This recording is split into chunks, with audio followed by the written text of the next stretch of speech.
Thinking का समय है, प्लानिंग का समय है, सोच विचार का समय है और सही निर्णय लेने का समय है। जो भी रुके हुए कार्य हैं, जो भी अटके हुए कार्य हैं, उनको बनाने का समय है। गुरु की राशि के लोग तो बहुत संवेदनशील होते हैं।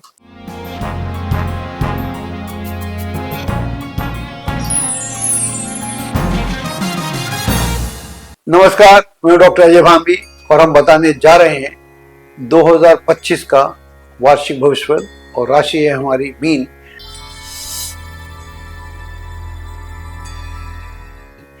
और सबसे पहले आपको नव वर्ष की ढेर सारी शुभकामनाएं। ये जो वर्ष है मेरे हिसाब से परिवर्तनशील बृहस्पति का है और ये कैसे आपकी जिंदगी को पूरे वर्ष प्रभावित करने वाला है, इस पर हम विशेष रूप से चर्चा करेंगे। लेकिन इससे पहले हम आपकी कुंडली से जुड़े हुए जो ग्रहों की स्थिति है या राशि से जुड़े हुए ग्रहों की स्थिति उसकी बात करते हैं।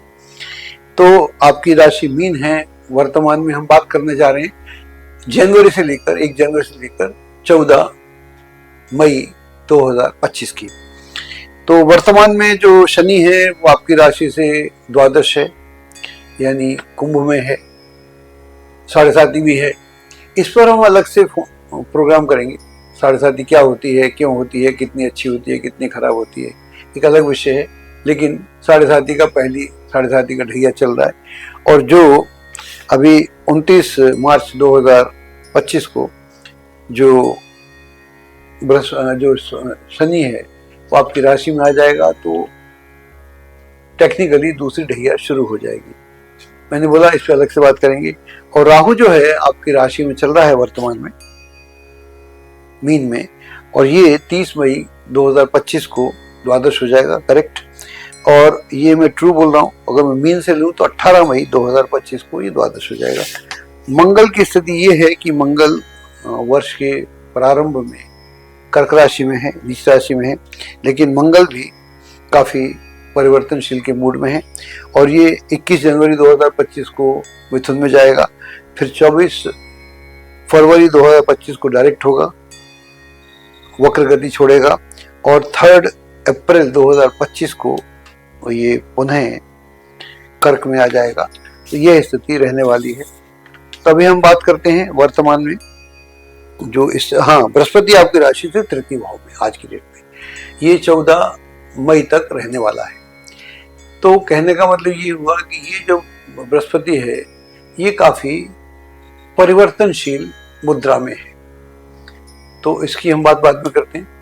अब हम बात करते हैं जनवरी से लेकर मई तक की, मध्य मई तक की।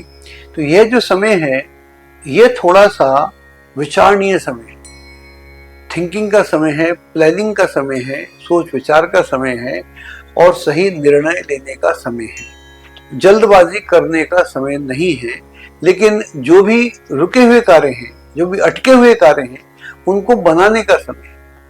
और जहां पर भी जो भी आपको लगे, मान लीजिए कोई प्रॉपर्टी है, आप उसे बेचना चाह रहे हैं या खरीदना चाह रहे हैं, उस पर आपके रेट्स नहीं आ रहे, आपको लाभ हो रहा है या हानि हो रही है, जो भी प्राइसेस आपको मिल रहे हैं, तो एक अच्छे से पॉइंट पे उसको निपटा दें, क्योंकि उसमें से आपको ना तो पूरा लाभ होगा ना पूरा लॉस होगा। अगर आप बेच रहे हैं तो पूरा लॉस भी नहीं होगा अंत में, और खरीद रहे हैं तो पूरा जो भी समझे आप, तो लाभ हानि आपको वो प्राइस नहीं मिलेगा जो आप अपेक्षित कर रहे हैं, चाहे खरीदने में या बेचने में। मेरा कहने का मतलब ये है। तो टेक्निकलिटी में नहीं जाती। ऐसे ही कोई डील आप कर रहे हैं, कोई रिश्तेदारी में झंझट है, तो पूरा लाभ आपको नहीं होगा, लेकिन वो मामला खत्म हो जाएगा। ये बहुत बड़ा लाभ है। किसी मामले को, जैसे कोर्ट में मामला पेंडिंग है, ना इस पार्टी को मालूम ना उस पार्टी को मालूम, इसमें 20 साल लग गए तो क्या फायदा हुआ। तो यह एक स्थिति है। जीवन अलग है, कोर्ट अलग है। तो जीवन में अगर आपको ऐसा लगता है कि ऐसी स्थिति है जिसको आपको टाला जा सकता है, जिसको समाप्त किया जा सकता है, जो झगड़े हैं, जो मनमुटाव हैं, या कोई डील्स हैं, या कोई रिश्तेदारी है, या पति पत्नी में झगड़ा है, माँ बाप में झगड़ा है, किसी में भी झगड़ा है, भाई बहन में झगड़ा है, तो ये जो सारे मसले हैं, इनका जो बैगेज है आप लेकर वर्ष पर्यंत न चलिएगा, वरना फिर आपको मुश्किलों का सामना करना पड़ेगा। और मैं ऐसा मानता हूँ कि कभी कभी, जैसे बोलते हैं नहीं फौज में, कि कभी कभी फौजें पीछे भी लौटती हैं, क्योंकि उनको मालूम है कि इस चौकी पे तो हम जीतेंगे नहीं, तो वहां पर वो अपना जन और माल की हानि नहीं करते, पीछे लौट जाते हैं और उसके बाद दूसरे मोर्चे से आगे आ जाते हैं। तो ये भी एक स्ट्रेटेजी है। तो कई बार इस स्ट्रेटेजी का इस्तेमाल करना चाहिए। आप तो वैसे भी, आपका जो राशि है गुरु की राशि है, और गुरु की राशि के लोग तो बहुत संवेदनशील होते हैं, तो आपकी संवेदनाएं बड़ी इंपॉर्टेंट है। और साथ में ऐसा भी आप समझ सकते हैं कि सामने वाले की संवेदनाएं भी आपसे कम इंपॉर्टेंट नहीं है। तो ये एक सुझाव भी है, क्योंकि मेरी उम्र भी ऐसे हुई ना, मैं आपको सुझाव भी दे सकता हूँ। और ये सारे सुझाव बेसिकली ज्योतिषी हैं। मैं आपको किसी पूजा पाठ के चक्कर में नहीं डालता हूँ, लेकिन पूजा पाठ करना चाहिए, मैं भी करता हूँ, ध्यान भी करना चाहिए, वो अलग है। लेकिन मेरी ओर से कोई ऐसा नहीं उपाय कि ऐसा कर दो वैसा कर दो, कि घड़ा रख दो, मैं कुछ नहीं करता। हाँ, आप अपने जो मल का घड़ा है उसे उतार के रख दो, मैं समझता हूँ, तो आपका मन भी साफ, मस्तिष्क भी साफ, आप भी साफ। तो ऐसा करना चाहिए। और समय को साधना ज्योतिष है, याद रखना।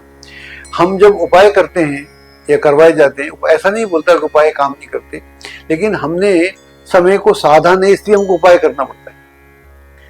हम समय से आगे थे, पीछे थे, समय के साथ नहीं थे। तो ज्योतिष का एक ही उपाय है, समय के साथ चलना। जैसे जवानी में आदमी ने बहुत गलतियां करी, बुढ़ापे में उसे दिक्कत हो रही है, समय को नहीं साधा, अब उसे उपाय करना पड़ेगा, चाहे मेडिकल का उपाय करे, चाहे वो और कोई उपाय करे। तो अगर आपने अपनी हेल्थ का ध्यान नहीं रखा तो उपाय उस समय हेल्थ का ध्यान रखना था, अब कोई फर्क नहीं पड़ता। अब आप बुढ़ापे में कुछ भी खाएं पिए, समझे पहले जैसा हो जाए तो नहीं हो पाता। तो आई थिंक जो ज्योतिष का इस तरीके हम बात नहीं करते, हम हर कोई उपाय बेचने को लगाए, मेरे को कुछ बेचने को नहीं है, तो मेरे को सिर्फ जो मैं समझ सकता हूँ बताने को। अब हम बात करते हैं जो ये जुपिटर है, ये क्या क्या कर रहा है, किसका जो परिवर्तनशील जुपिटर है, इसको देखिएगा, इसका जलवा देखिएगा आप। आपकी राशि से अभी तो मीन राशि से ये तृतीय भाव में चल रहा है, लेकिन ये 14 मई 2025 को सीधा जेमिनी में जाएगा, यानी आपकी राशि से चतुर्थ हो जाएगा, जिसको अच्छा नहीं मानते। लेकिन ये इतना परिवर्तनशील है, इतना ट्रांसफॉर्मेशन के मूड में है, ये सब कुछ ट्रांसफॉर्म करना चाहता है। तो ये 18 अक्टूबर 2025 को मात्र 157 डेज में, 157 दिन में ये कर्क में प्रवेश कर जाएगा, आपकी राशि से पंचम में। लेकिन वहां पर भी ये परिवर्तन इसका रुक नहीं रहा, शांत नहीं हो रहा। ये 11 नवंबर 2025 को मात्र 24 दिन के बाद वक्री हो जाएगा। जा रहा था सीधा आगे, परिवर्तन किया इसने, फिर वहां जाके पीछे मुड़ना शुरू किया। मात्र अगले 24 दिन में, यानी 5 दिसंबर 2025 को ये पुनः मिथुन में आ जाएगा, फिर वहां रहेगा। तो उसकी हम बात आगे करेंगे। तो कहने का मतलब ये हुआ कि मैं बोल रहा हूँ कि ये जो वर्ष है जुपिटर के परिवर्तनशील होने का वर्ष है, और जो बृहस्पति परिवर्तनशील होता है तो सारी चीज़ें परिवर्तन हो जाती हैं। बृहस्पति से हम क्या समझते हैं? बृहस्पति से हम धन समझते हैं, बृहस्पति से हम ज्ञान समझते हैं, विद्या समझते हैं, नॉलेज समझते हैं, विजडम समझते हैं, संबंध समझते हैं, सिस्टम समझते हैं, ऑर्डर समझते हैं, व्यवस्था समझते हैं, ट्रेडिशन समझते हैं, धर्म समझते हैं, आध्यात्म समझते, क्या नहीं समझते हैं, गुरु समझते हैं, परमात्मा समझते हैं। तो बृहस्पति के इतने रूप हैं जो आपको देखने को मिलेंगे। और अगर जैसा मैंने बोला कि अगर आप आध्यात्मिक व्यक्ति हैं या उस तरह के व्यक्ति हैं जो धार्मिक व्यक्ति हैं, तो आपके लिए बहुत अच्छा रहेगा। अगर आप दुनियावी व्यक्ति भी हैं तो भी जो दुनियावी इश्यूज हैं उन्हें अपनी योग्यता से, जैसा बोल रहा था, उससे सुलझाने का प्रयास करेंगे तो आपको बहुत लाभ होगा। और आजकल हम बड़ी जोर शोर के साथ प्रोग्राम करते हैं। उसका कारण ये है कि जब भी हम कोई वीडियो डालते हैं तो एक दिन में 50-50 हज़ार लोग देख लेते हैं। तो हमको अब आपके सहयोग की ज़रूरत है। अभी तक तो ये ऑर्गेनिक हो रहा था और मैं कोई एड तो करता नहीं, तो मेरा को आपका सहयोग चाहिए। तो मैं चाहता हूँ कि एक दिन में हर वीडियो कम से कम 5 लाख लोगों तक देखा जाए, ताकि ज्योतिष का जो सही स्वरूप है वो लार्ज स्केल पर लोगों तक पहुँचा जाए।